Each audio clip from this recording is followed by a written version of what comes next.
Terima kasih atas rahmat Tuhan Yang Maha Esa, budi jasa dari para guru suci.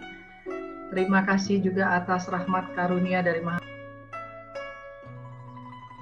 para pandita, para bodhisatwa di dunia ini, yaitu pandita dan senior kita yang sudah berjuang begitu banyak sehingga memberikan kesempatan kepada kita untuk di sini sama-sama belajar. Juga terima kasih kepada para bijaksana sekalian yang sudah meluangkan waktu, meluangkan kesempatan ini untuk sama-sama belajar. Sebelum dimulai, apabila ada kekurangan dan kesalahan mohon dimaklumi, karena bagaimanapun juga sama-sama dalam proses belajar. Tidak ada yang sempurna dalam proses pembelajaran. Karenanya kita saling belajar, bila ada kekurangan harap dimaklumin. Para bijaksana yang Hoshe hormati, minggu-minggu sebelumnya kita sudah membahas 11 chapter dari Tao Te Ching ini. Setiap orang mempunyai kesan batin, kesan yang berbeda-beda. Beberapa di antara para pengurus, ada umat yang WA kepada Hoshe dengan beberapa pertanyaan dan kesan hati. Tapi memang sangat unik sekali, pertanyaannya juga unik-unik, dan kemudian pendapatnya juga unik-unik. Ada yang berpendapat bahwa, wah saya baru tahu, ternyata Siu Tao saya selama ini belum mencapai, ternyata amburadul katanya. Kemudian ada yang mengatakan bahwa, oh saya mulai sekarang saya tidak akan lagi membiarkan 7 indera saya menjadi tuan, menjadi berkuasa. Terus ada lagi yang mengatakan, waduh, itu mamah saya almarhum beliau bagaimana caranya ya, sekarang ada di mana ya. Jadi pengembangan hati masing-masing orang berbeda. Ada juga yang mengatakan, waduh kalau begitu umat manusia harus cepat-cepat dilintaskan. Banyak juga yang belum siu tao, belum mengerti keberhargaan Tao. Jadi para bijaksana, apapun itu tumbuhnya hati ketuhanan di dalam diri setiap orang, sesungguhnya itulah kita memberi kesempatan kepada kearifan kita untuk dimunculkan.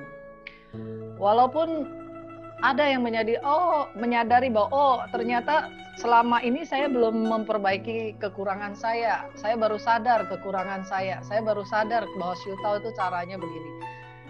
Sesungguhnya yang ditunggu Lao Tzu adalah proses hari ini. Hoshe pun pernah mengalaminya. Sebelum Hoshe belajar Tao Te Ching, bagaimana caranya mengubah Pichi Maoping? Pichi Maoping sudah dari lahir sampai sekarang jadi jati diri kita kok. Bagaimana cara ngerubahnya? Setiap nasihat, semua nasihat selalu menimbulkan rasa pertentangan di dalam diri kita. Tetapi setelah belajar Tao Te Ching ini baru tahu, oh rupanya begitu caranya.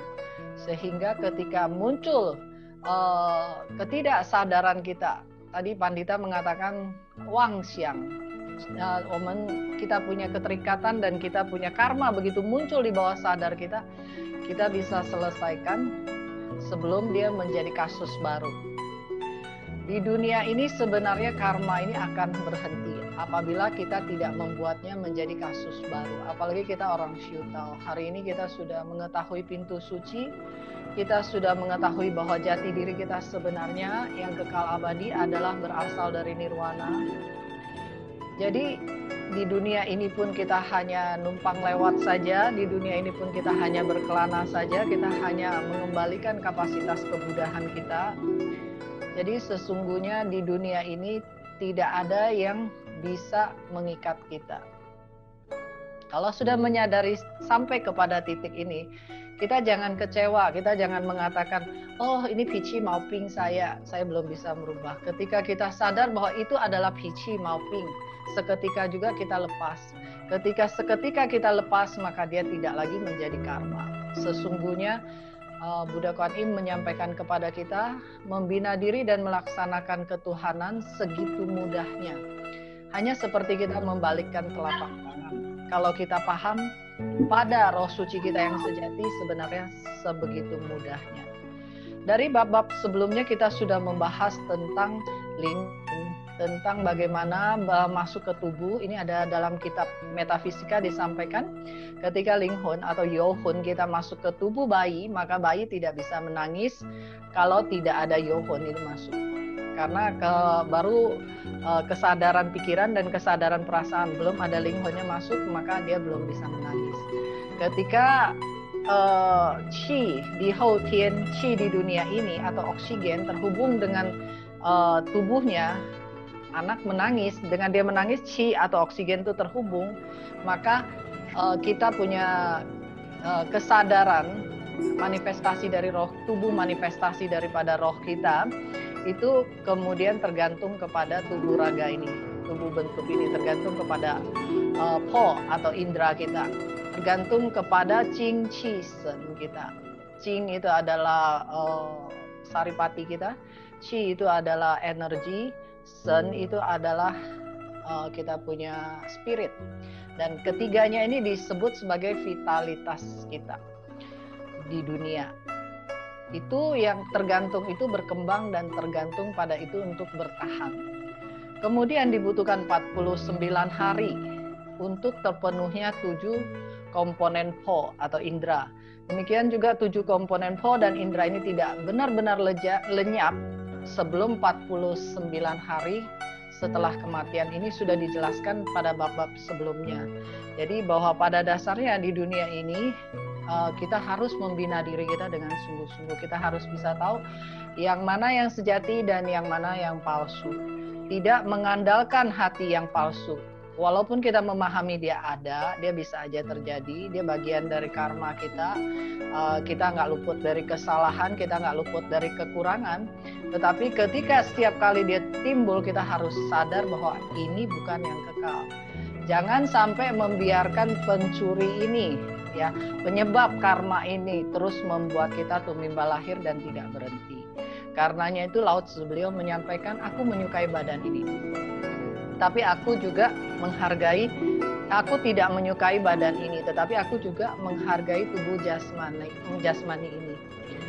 Para bijaksana yang Hoshe hormati, kalau Lao Tzu atau para pembina suka menyebut badan ini sebagai chop hilang, raga palsu, jasad. Ya, jadi sebenarnya memang begitu keadaannya. Badan ini setiap hari mengalami proses dari lahir, sakit, tua, dan mati.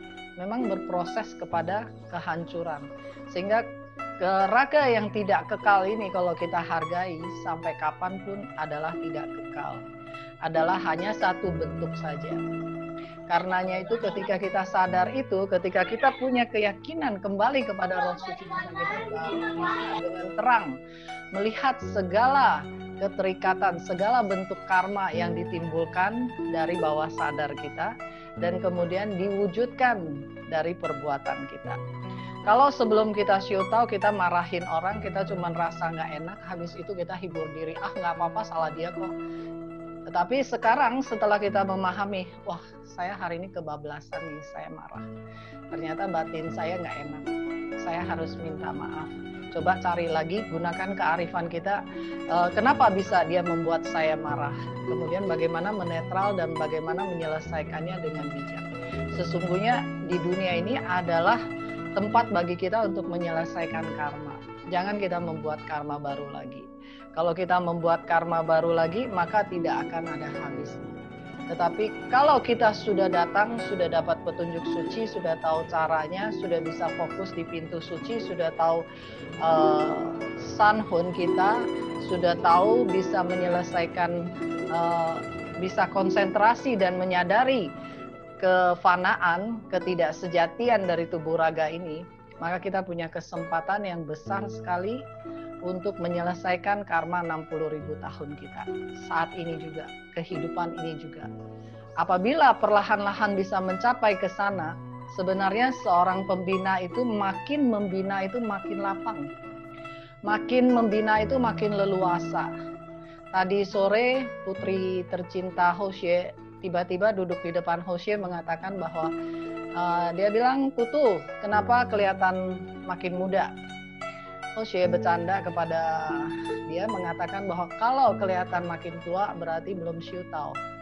Jadi para bijaksana sekalian, badan raga ini sangat kasihan sekali.